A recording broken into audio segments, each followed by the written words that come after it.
Bonjour à tous et bienvenue dans cette nouvelle chronique taraborienne, une chronique taraborienne au cours de laquelle nous allons nous intéresser à un volume supplémentaire de la collection RuneQuest Bestiaire de Gloranta.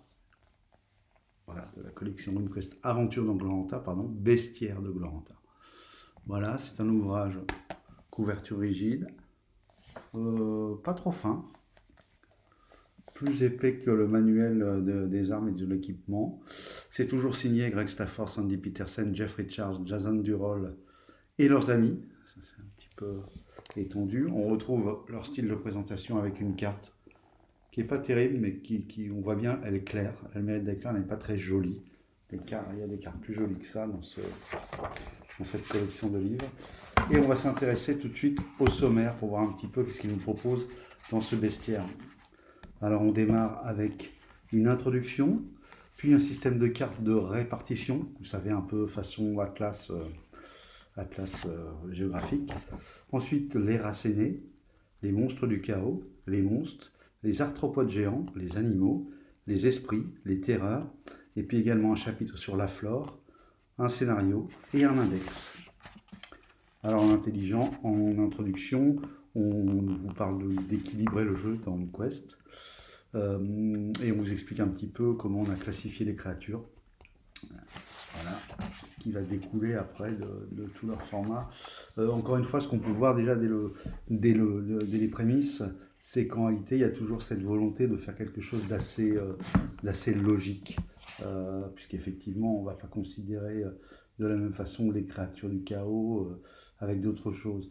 Et je veux dire ça au niveau du background. Alors que si vous prenez des jeux comme D&D par exemple, en fait les monsters c'est juste des gros catalogues. Et puis effectivement, il y a des mécaniques de jeu si vous combattez une aberration ou une créature chaotique, etc. Mais il y a, le lore il n'est pas là, quoi. C'est à vous, c'est au maître de jeu de tout réinventer entre guillemets pour expliquer. Alors on trouve des ouvrages pour, hein, mais généralement ces ouvrages ils intéressent en priorité les maîtres de jeu et souvent ils ne sont pas développés dans les gammes. C'est un peu le reproche qu'on peut faire. On a aussi une petite table qui concerne la taille des créatures, hein, et en comparaison de l'état humaine, les points de vie, donc on vous explique un petit peu comment ça tourne, et puis les fameuses tables de localisation des coups pour les créatures, puisque effectivement ils n'ont pas tous le même nombre de membres. Les cartes de répartition, donc on vous explique un petit peu, voilà, hein, on va rentrer dans le détail. Assez intéressant, encore une fois, ce sont des outils qui sont intéressants si vous voulez faire une campagne cohérente, quoi. Et on part sur les races aînées, donc les Aldriami, hein, vous vous rappelez que c'est des elfes, sachant qu'à les elfes sont des créatures du végétal. Voilà, les elfes bruns, les elfes, très joli dessin, hein. Voilà, encore une fois, voilà un style qui moi me plaît, un style fantastique sans être enfantin. La création d'un aventurier elfe si on veut le faire, puisque c'est possible. Et puis après on parle les archers de nœuds, les babouins, les hommes-bêtes, ce sont les créatures du chaos. Les minotaures, les dragoniotes. Ah non, on est toujours dans les grands anciens. Voilà, ces fameux dragoniotes si célèbres qui ont rendu le jeu si célèbre. Voilà, et qui ressemblent. Enfin, les Dragonborn, apparus dans des plus tard, sont étrangement pompés des choses là-dessus. Magie des droits à l'édition internationale quand tu nous tiens. Voilà, la route des Dragoniotes, les enfants du vent, qui sont les hommes ailés, les frères loups, les cultures tamori, les géants, les gorilles, les hommes aiguilles, les monteurs de sangliers, les morocantes, ça aussi, créature célèbre, qui illustrait dans la version de Riflam, il y avait un volume avec une bête comme ça en couverture, un morocante. Ouais, 3d6 plus 6 en force, c'est assez costaud, hein, quand même.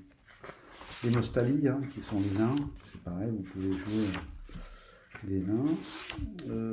Les Newtlings, les Triolini, qui sont un peu qui sont des créatures sous-marines, un peu comme des sirènes, avec un buste et des bras, une tête d'homme et une queue de sirène. Les ouzes, ça aussi, c'est une merveille dans ce jeu. Les trolls, j'espère qu'ils vont, dans la gamme, qu'ils vont ressortir le volume sur les trolls, parce qu'il était vraiment bien, même dans la version Oriflamme. On voit vraiment qu'ils ont pris le temps de décrire toute la société des trolls. Là, du coup, quand vous les faites intervenir dans des scénarios ou dans des campagnes, vous avez une logique à leurs interventions et à leurs interactions avec les humains et donc les personnages. Et c'est ça aussi qui fait une grosse différence avec le fantastique un peu foufou de D&D, où, alors je sais bien, c'est pas le propos à D&D, voilà, le but c'est pas on cherche pas à faire quelque chose de cohérent. On veut du fantastique, du gros qui tâche, mais là quand même, vous voyez, bon, c'est une question, encore une fois, je le redis, ce jeu il va s'adresser à un certain type de joueurs. Moi je pense que je suis pas sûr que, faudrait voir les ventes et tout ça, je suis pas sûr que même malgré des efforts de marketing, ils arrivent à drainer des jeunes, un public, voilà, je pense que quand on a 20 ans aujourd'hui, en tout cas en France, de ce que je vois, c'est pas forcément vers ce genre de jeu qu'on se tournerait.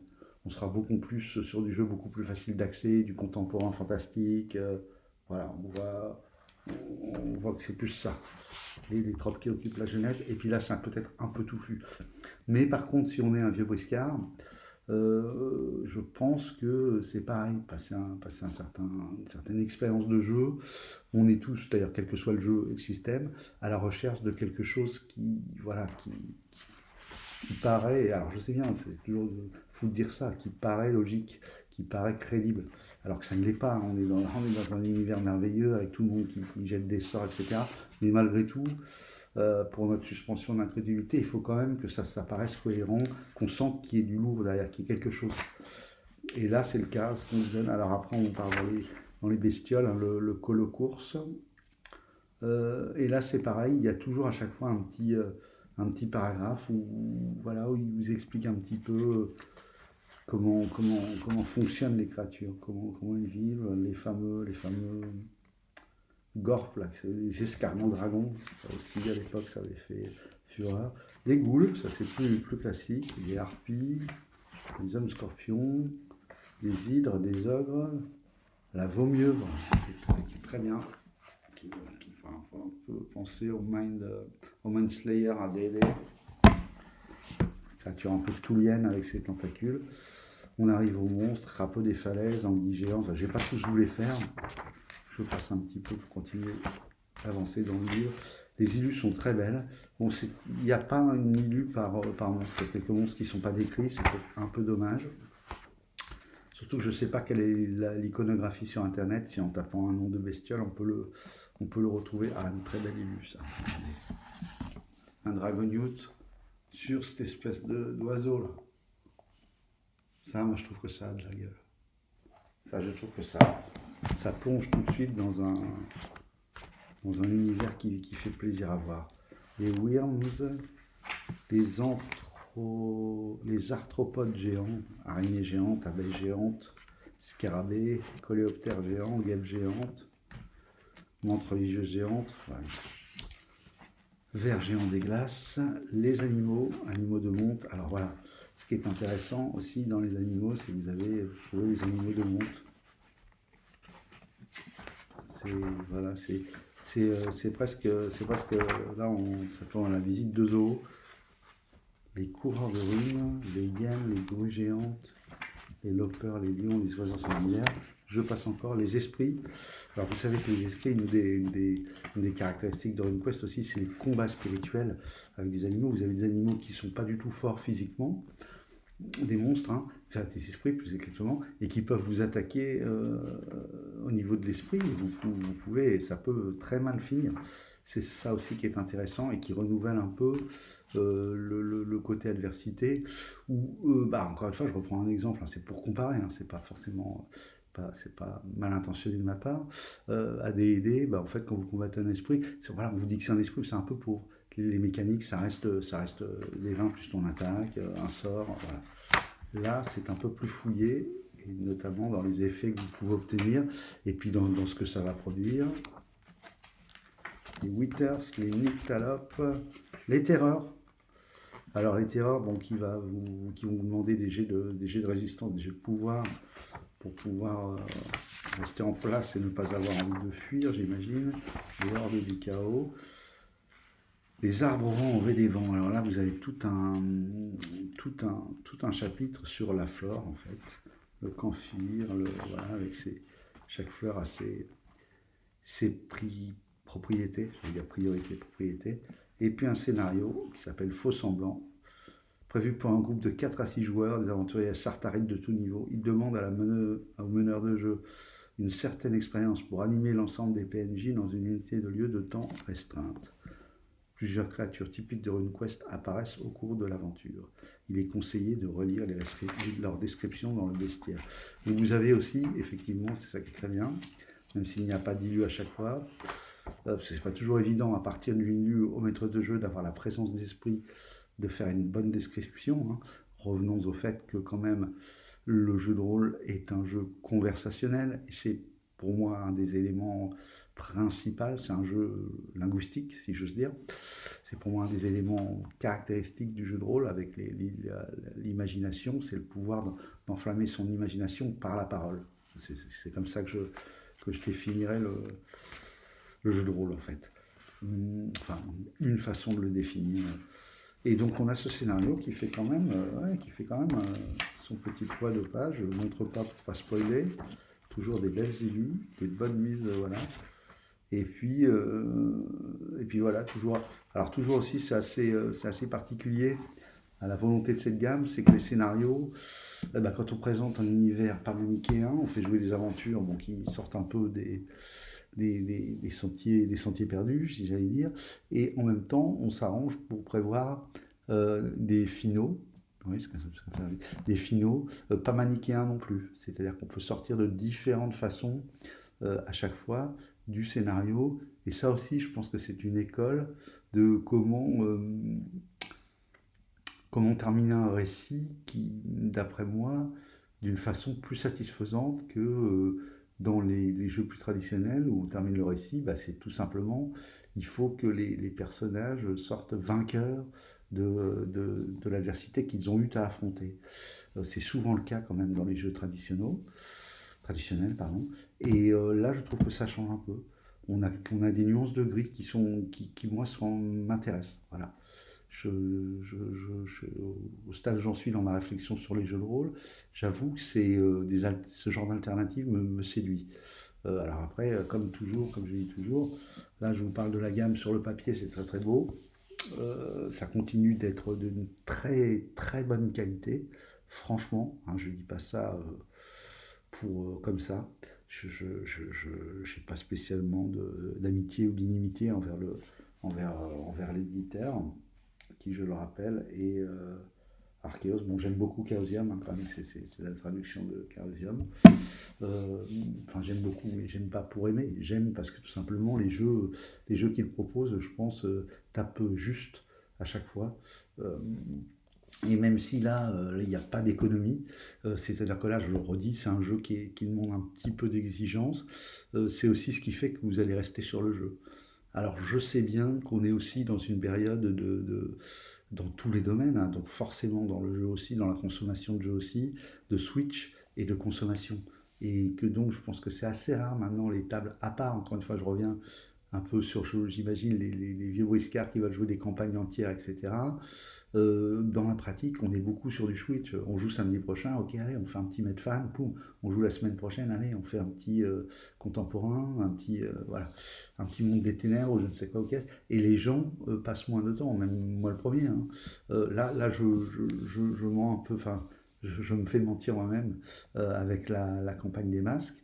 Mais sinon, j'avais tendance à beaucoup switcher.